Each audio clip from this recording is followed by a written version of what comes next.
Salut et bonsoir à tout le monde. Que Dieu vous bénisse. Aujourd'hui, je vais terminer avec le sujet du samedi passé et je suis passé. Nous étions en train de développer Psaume 69. Et comme j'ai dit, le Psaume 69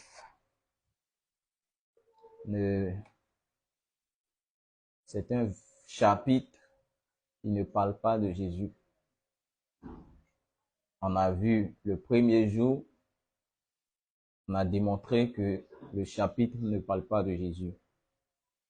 Et le samedi passé, nous sommes rentrés un peu en profondeur pour voir ou pour savoir de qui il s'agissait. Le psaume 69 parlait de qui? Et aujourd'hui, on va terminer avec ce chapitre. D'accord? On va terminer avec ce chapitre. Excusez-moi, je vais couper le ventilateur.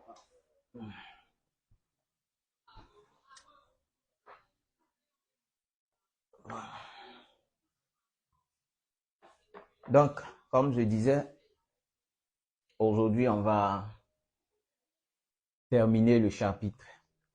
Et comme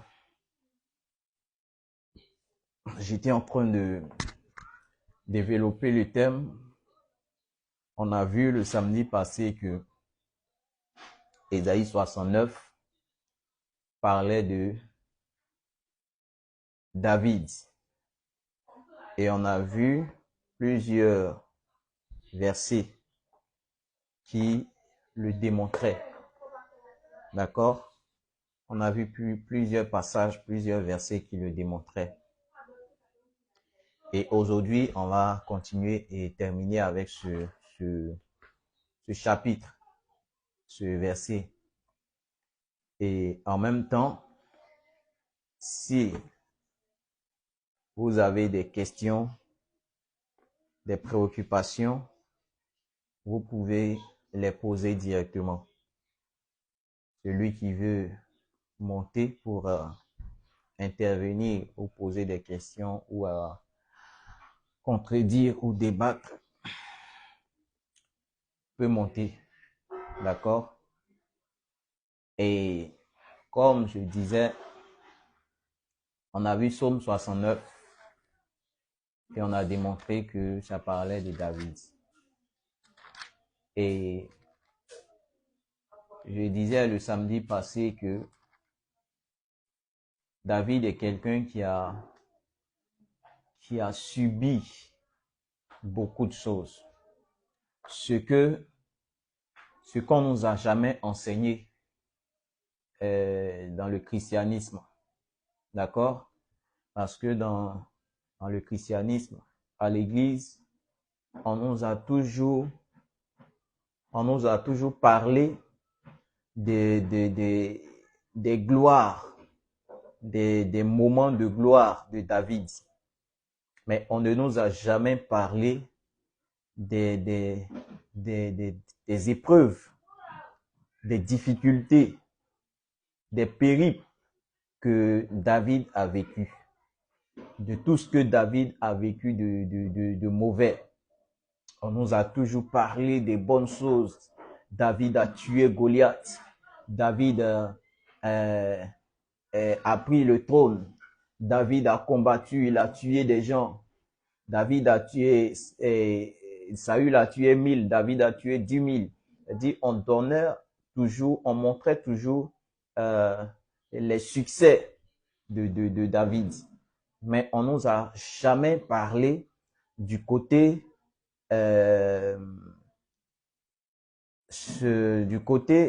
négatif, des périples, des épreuves, des difficultés que David a connues durant toute sa vie. D'accord? Et comme je disais, il faut noter que depuis l'enfance de David jusqu'à sa mort, David a vécu beaucoup de choses. David a subi beaucoup de choses. Parlant même de sa propre famille. D'accord? Parlant de sa propre famille. Parce que David, quand Saül a désobéi, Dieu a enlevé sa main sur Saül et il a envoyé le prophète dans la maison d'Isaïe.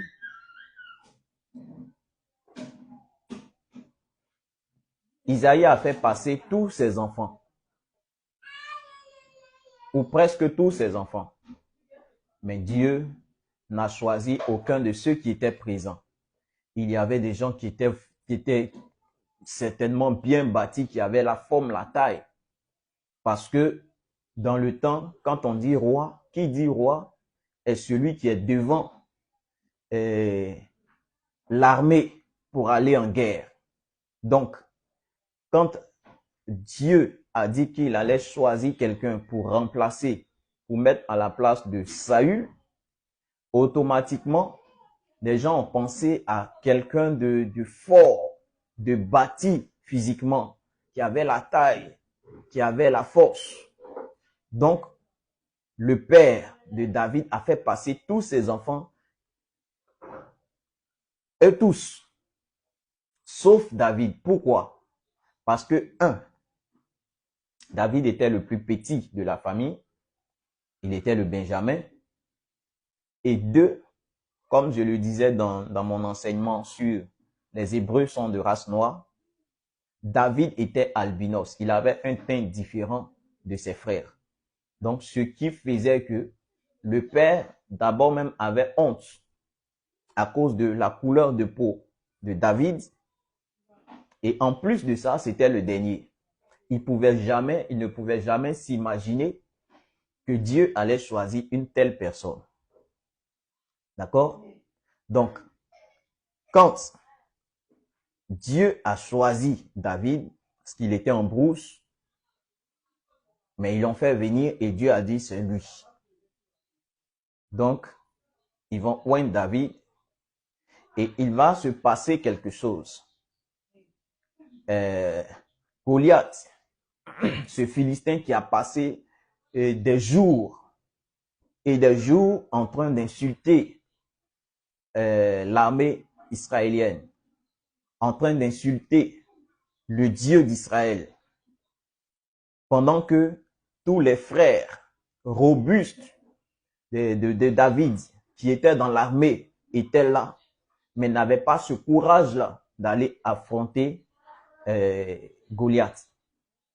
Et David qui était venu, lui le plus petit de la famille, lui le Benjamin de la famille qui était venu dans le but de donner la nourriture à ses frères parce que ça fait des jours qu'ils étaient là en train d'écouter Goliath insulter le peuple, insulter le Dieu d'Israël. David est venu leur apporter de la nourriture. Et entendant les injures de Goliath,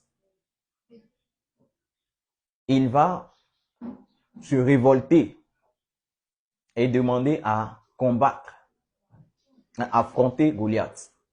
Voici même où les choses vont débuter, parce que les frères de David vont commencer déjà à le repousser. Pourquoi? Parce que c'est le Benjamin, parce que il n'a aucune force, c'est le plus petit. Mais on connaît tous l'histoire que par la suite, David a pu vaincre Goliath. Et donc, ses frères étaient jaloux de lui. Donc, pour dire que David n'a pas vécu que des moments de gloire, mais David a vécu ou a vécu des moments difficiles. Personne ne l'aimait. On sait tous qu'après ça, même Saül était jaloux de David. Parce que les gens chantaient, Saül a tué 1000, David a tué 10 000. Saül était jaloux. Il cherchait même à ôter la vie à David. Vous comprenez? Et comme je dis, à cause aussi de son teint, les gens ne l'aimaient pas. Vous comprenez? Et quand il est venu prendre le pouvoir, ceux qui étaient avec Saül, que ce soit la garde rapprochée de Saül, que ce soit son gouvernement, ils étaient tous contre David. Mais ils ne pouvaient rien faire. Pourquoi? Parce que David était roi. Dieu l'a établi roi et il était puissant. Donc, malgré que David était roi, mais les gens autour de lui ne l'aimaient pas. Vous comprenez? Malgré qu'il était roi, comme j'ai expliqué le samedi passé, malgré qu'il était roi, personne ne l'aimait. Ou la majorité, que ce soit dans le peuple, que ce soit dans son propre gouvernement, et ceux qui étaient avec Saül, personne n'aimait David. Donc, ce qui a fait que, au moment d'exprimer leur ressenti envers David, ils ont tout déversé sur lui. Et on a vu quelques versets. Vous comprenez? On a vu quelques versets qui ont montré un peu ce qu'il a vécu. Et quand, comme j'ai dit le samedi passé, quand David a commis ce péché-là, quand David a tué Uri et a pris sa femme, voici où ces problèmes vont commencer. D'accord? Et on a lu un peu cette histoire-là, où Nathan va venir lui expliquer une anecdote, une histoire, pour dire que voici une personne qui a plusieurs brebis et il a reçu un invité. Il a laissé ses nombreuses brebis et il est allé prendre la brebis, la seule brebis d'une personne qui n'avait que ça. Il a tué cette brebis-là et qu'il a donné à son invité. Comme David a entendu cette histoire, il s'est mis en colère. Qui a osé faire ça? La personne doit restituer 4 brebis. Vous comprenez? La personne doit restituer 4 brebis. On va essayer de lire un peu cette histoire pour qu'on comprenne mieux. On va lire dans 2 Samuel.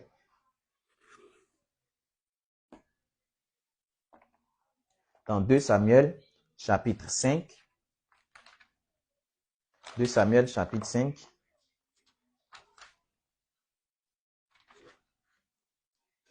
2 Samuel, chapitre 5. On va commencer au premier verset. Bon. Autrefois, on va descendre.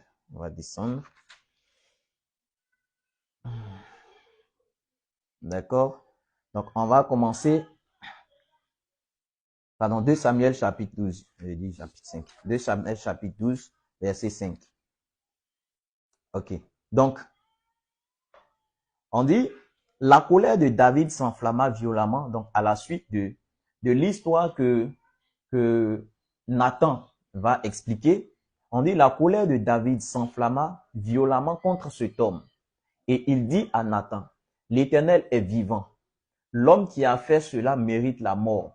Et il rendra 4 brebis pour avoir commis cette action et pour avoir été sans pitié. Et Nathan dit à David, cet homme-là, ainsi parle l'Éternel, le Dieu d'Israël, je t'ai oint pour roi.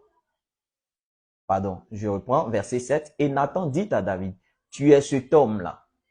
Ainsi parle l'Éternel, le Dieu d'Israël, je t'ai oint pour roi sur Israël, et je t'ai délivré de la main de Saül. Je t'ai mis en possession de la maison de ton maître. J'ai placé dans ton sein les femmes de ton maître, et je t'ai donné la maison d'Israël et de Juda. Et si cela eût été peu, j'y aurais encore ajouté. Ainsi de suite, ainsi de suite. Donc, Nathan va commencer à dire que la personne, l'histoire que j'ai racontée, il s'agit de toi. Tu as plusieurs femmes, tu as plusieurs concubines. Et si ça ne te suffisait pas même, tu pouvais dire à Dieu, Dieu même allait compléter. Mais malgré toutes ces femmes que tu as, malgré tout ce que tu as, tu n'étais pas contenté de ça. Tu allais prendre la seule femme du riz. Et en plus de la prendre, tu as encore tué son mari. Donc, comme toi-même, tu as prononcé une sentence contre l'homme qui a commis ce acte, tu vas subir cette sentence. La première, tu as dit que cet homme-là soit mis à mort. Voilà une sentence. Et tu as dit que la personne puisse restituer 4 fois ce qu'il a pris. Vous comprenez? Donc Dieu va appliquer cette sentence que lui-même David a prononcée. Dieu va appliquer cette sentence sur lui. D'accord? Dieu va appliquer la sentence sur lui. Et on a vu une première sentence qui était celle que Dieu a tué le premier enfant qu'il a eu avec comment dirais-je, avec Bathsheba, la femme du riz. Donc, quand il est allé avec la femme du riz, elle est tombée enceinte, elle a accouché, l'enfant est tombé malade gravement. Malgré les prières, les supplications que David faisait envers Dieu, vers Dieu, Dieu a repris l'enfant. Donc, comme il a demandé que cet homme restitue 4 fois ce qu'il a pris, Dieu a dit, d'accord, la sentence que tu as prononcée va s'accomplir sur toi, puisqu'il s'agit de toi. Donc, Dieu a pris déjà le premier enfant qu'on a lu le samedi passé. Et on peut encore, ou bien je vais vous donner les références pour que vous puissiez lire. Parce qu'il y a beaucoup de choses à dire. Donc, Dieu a pris le premier enfant. Donc, la première brebis, qui était le premier enfant que Bathsheba a porté, qui était de lui. Donc, le premier enfant est mort. Le deuxième, il aura un deuxième enfant qui va mourir.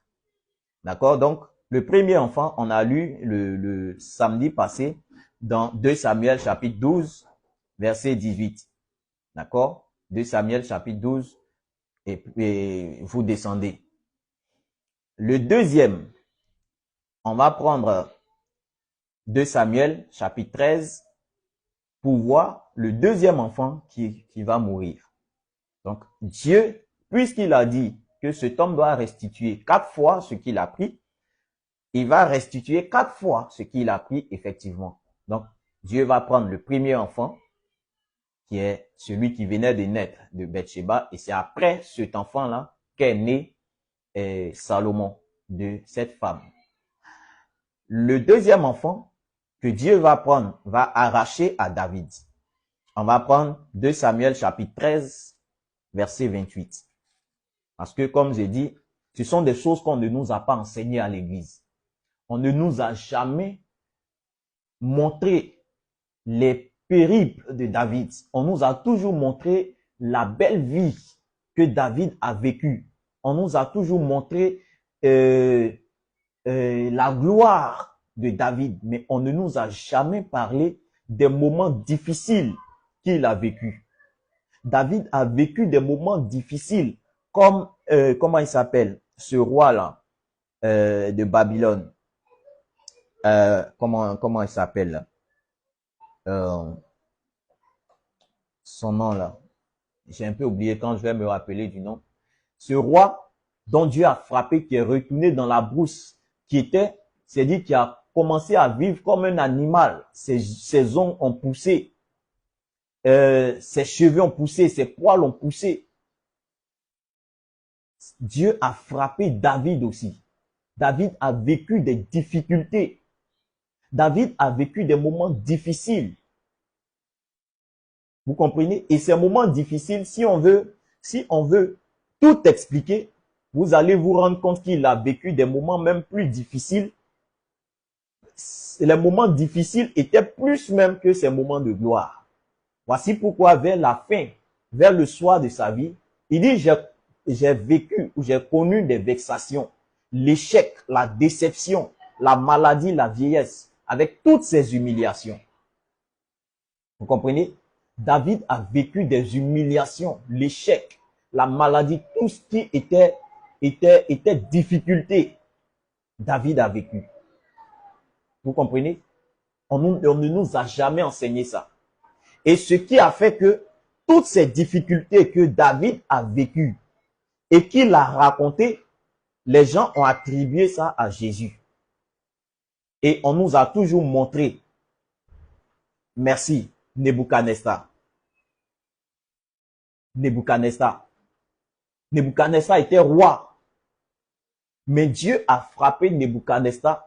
Il a chassé de son trône. Nebuchadnezzar s'est retrouvé en brousse. Il marchait à quatre pattes, comme un animal. Ses ongles ont poussé. Ses poils, ses cheveux ont poussé. Jusqu'à ce que Dieu le rétablisse. Et c'est quelque chose comme ça que David a vécu. En plus de prendre ses enfants. Et comme David même a dit, cet homme devait vivre. Cet homme devait être mis à mort.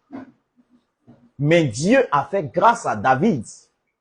Au lieu de lui ôter aussi la vie, Dieu a dit, je vais te faire grâce, mais tu vas vivre à la place de la mort. Je vais te faire vivre des difficultés. Je vais te faire vivre un calvaire. D'accord? Donc, après le premier enfant, on va dans 2 Samuel chapitre 13 pour voir le deuxième enfant de David que Dieu va prendre.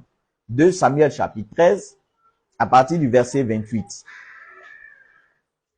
2 Samuel chapitre 13 à partir du verset 28. On dit, Absalom donna cet ordre à ses serviteurs. Faites attention quand le cœur d'Amnon sera égayé par le vin. Et que je vous dirai, frappez Amnon. Frappez Amnon. Alors tuez-le. Ne craignez point. N'est-ce pas moi qui vous donne l'ordre? Soyez fermes et montrez du courage. D'accord? Serviteurs.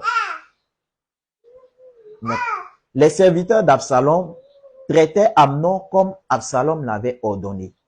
Et tous les fils du roi se levèrent, montèrent chacun sur son mulet et s'enfuirent.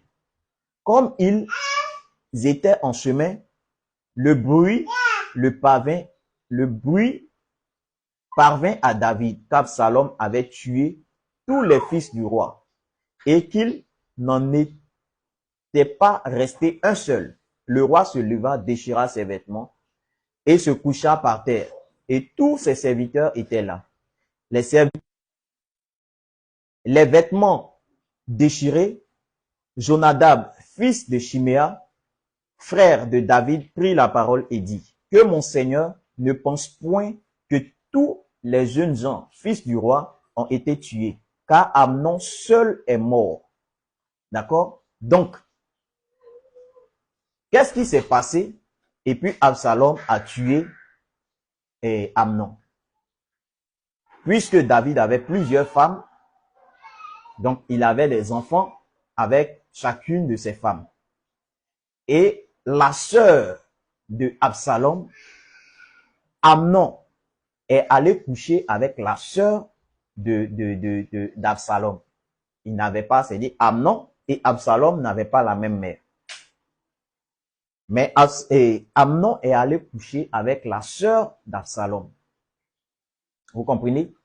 Donc c'est suite à ça que Absalom sera en colère et il va tuer Amnon. Donc voici un deuxième enfant. Voici un deuxième enfant que Dieu va prendre, va arracher à David. Ça fait 2 enfants qui sont morts. On va voir le troisième enfant de David que Dieu va prendre. Parce que David a dit, que cet homme devait restituer 4 brebis. Donc Dieu va prendre 4 enfants de David pour restituer la bêtise que David a faite. D'accord? Donc on va voir le 3e enfant qui va mourir. 2 Samuel chapitre 18. 2 Samuel chapitre 18. On va prendre verset 9. C'est long. On va lire et puis essayer de... 2 Samuel chapitre 18 verset 9. Absalom se trouva en présence des gens de David. Il était monté sur un mulet.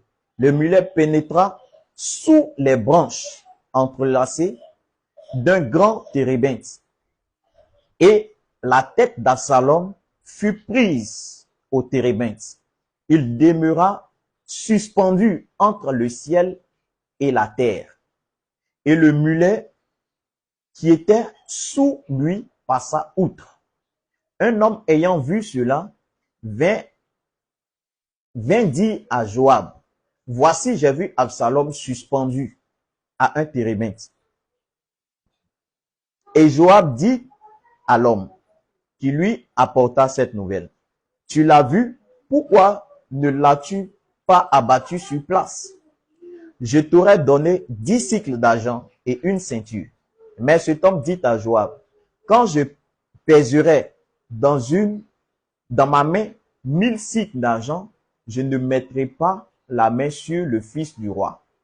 Car nous avons entendu cet ordre que le roi t'a donné.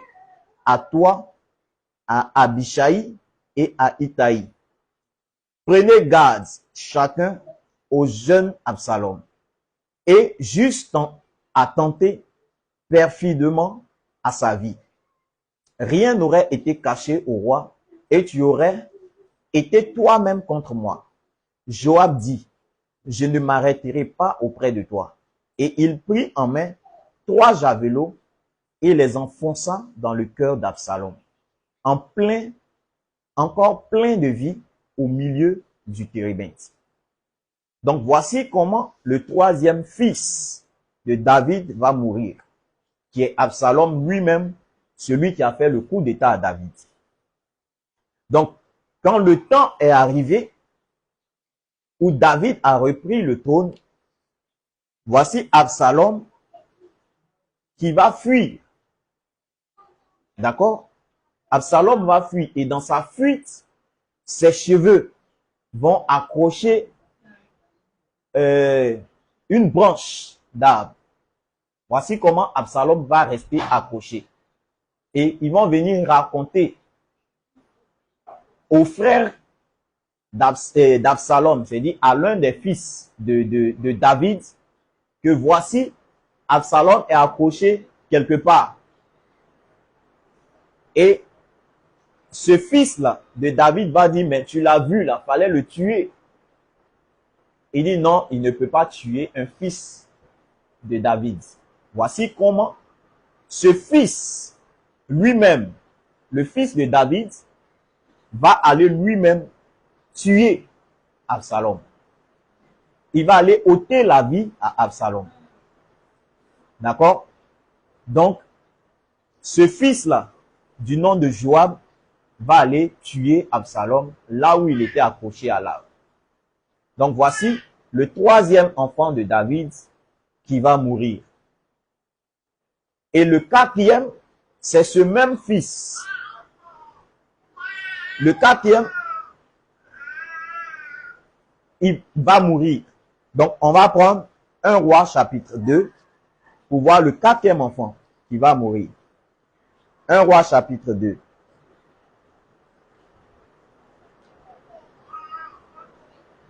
Un Roi chapitre 2. J'espère que vous m'entendez. Il pleut ici. 1 Roi chapitre 2, verset 25.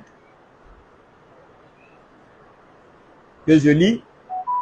Et le roi Salomon envoya Benaja, fils de Jéhojada, qui le frappa, et Adonijah mourut.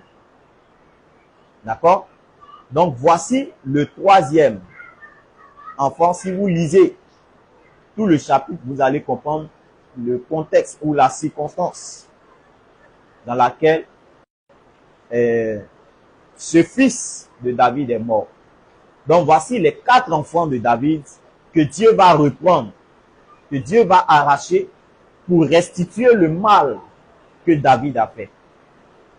Vous comprenez? Pour restituer le mal que David a fait. Donc, puisque David a prononcé comme sentence contre cet homme qui avait fait le mal, quand Nathan est venu expliquer, il a dit, cet homme doit restituer 4 fois ce qu'il a pris.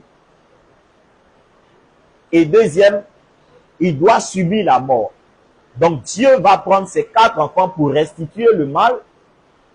Et au lieu de d'ôter la vie à David, Dieu va lui faire subir des sentences.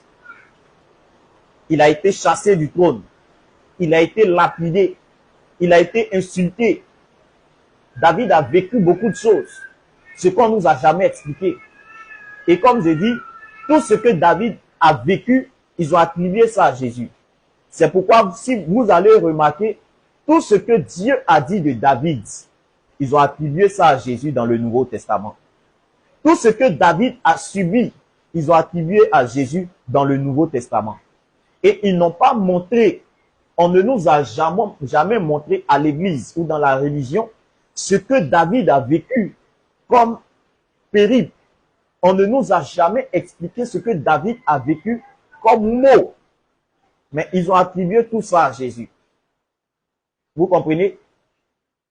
Je lis un passage et puis je vais vous donner encore un verset clair. Le verset, on a lu le premier samedi de ce thème. Je vais relire ce verset et vous allez comprendre qu'il ne s'agit réellement pas de Jésus. Tout ce qui est écrit dans, que ce soit Psaume, dans Ésaïe, aucun verset de l'Ancien Testament n'a parlé de Jésus. Aucun verset de l'Ancien Testament n'a annoncé Jésus. Aucun verset de l'Ancien Testament n'a prophétisé Jésus. Mais ce sont les vécus ou des prophéties de leur temps que des gens ont attribué à Jésus. Comme Psaume 69. D'accord? Donc, je continue. Après les 4 enfants, comme j'ai dit, David a vécu beaucoup de choses. Il a été chassé du pouvoir. Son fils Absalom a couché avec toutes ses femmes. Et sur la dalle de son royaume, il a couché avec toutes ses femmes pour que tout le peuple d'Israël puisse voir. N'est-ce pas une humiliation ça? Imaginez un instant, toi un père, tu as fait des enfants. Et l'un de tes enfants prend ta femme et va se mettre sur ta dalle. Tout le monde le voit et puis il couche avec ta femme, bien sa propre maman. N'est-ce pas une humiliation? David a vécu des humiliations. David a vécu des atrocités. Tout le monde le détestait, on l'a lapidé, on l'a injurié, ils ont craché sur lui. Et c'est tout ça qu'ils ont attribué à Jésus. On a craché sur son visage. C'est David qui a vécu tout ça. C'est David qui a vécu ça. Ils l'ont lapidé. Ils se sont partagés ses vêtements. Ils ont tiré au sort sa tunique. Ça, là encore, ils ont attribué ça à Jésus. Mais on va voir le verset. Et vous allez comprendre qu'il ne s'agissait pas de Jésus. Mais c'est David. C'était le vécu de David qu'il était en train de raconter. Quand David a dit, mes mains, mes pieds, ils ont percé mes mains et mes pieds. On dit David était en train de prophétiser Jésus. Non. David parlait de ce qu'il a vécu. D'accord? On va voir ce verset-là. Donc, je vais sauter là, ça d'abord, et on va aller voir Psaume 22. Psaume 22, et puis on va revenir. Donc, Psaume 22. Vous allez voir ce qu'ils ont attribué à Jésus. Ce que David a vécu. Psaume 22. Psaume 22, on va voir ça et puis retourner pour voir ce qu'il a vécu si ça ne correspond pas à ça. Donc, Psaume 22, on va prendre à partir du verset 16. Bon, On prend même verset 2. David dit, mon Dieu, pourquoi m'as-tu abandonné? Ça encore, ils ont attribué à Jésus. D'accord? Comme je dis, tout ce que David a vécu comme périple, ils ont attribué ça à Jésus. Et on nous a montré seulement le bon vécu. La gloire que David a vécue, c'est ça seulement qu'on nous a montré. Mais on ne nous a pas montré ce que David a vécu comme difficulté. Mais ils ont pris ça et ils ont attribué à Jésus. Donc, voici ce que David dit. Mon Dieu, pourquoi m'as-tu abandonné? Et t'éloignes-tu sans me secourir, sans écouter mes plaintes. Ça, on a vu ça le samedi passé. On a dit qu'il ne s'agit pas de Jésus. On va revoir encore. Mon Dieu, je crie le jour et tu ne me réponds pas. La nuit et je n'ai point de repos. Est-ce que Jésus criait le jour, la nuit? Non. Quand on lit le Nouveau Testament, c'était la nuit de l'aube là où ils ont pris Jésus. Il partait tout le temps prier. Il vient, il réveille ses disciples. Vous ne priez pas aussi, il va prier. Mais en dehors de ça, il n'a dit nulle part que Jésus criait à Dieu nuit et jour. Non. Donc, il s'agit de quelqu'un qui a vécu des difficultés et qui criait à Dieu nuit et jour. Vous comprenez? Il dit, mon Dieu, je crie le jour et tu ne réponds pas. La nuit et je n'ai point de repos. Pourtant, tu es le Saint. Tu sièges au milieu des louanges d'Israël. En toi se confiaient nos pères. Et ils se confiaient et tu les délivrais. Ils criaient à toi et ils étaient sauvés. Ils se confiaient en toi et ils n'étaient point confus. Et moi, je suis un ver et non un homme. Voici encore un verset qui démontre qu'il ne s'agit pas de Jésus. Il dit, je suis un ver et non un homme. Ça veut dire quoi?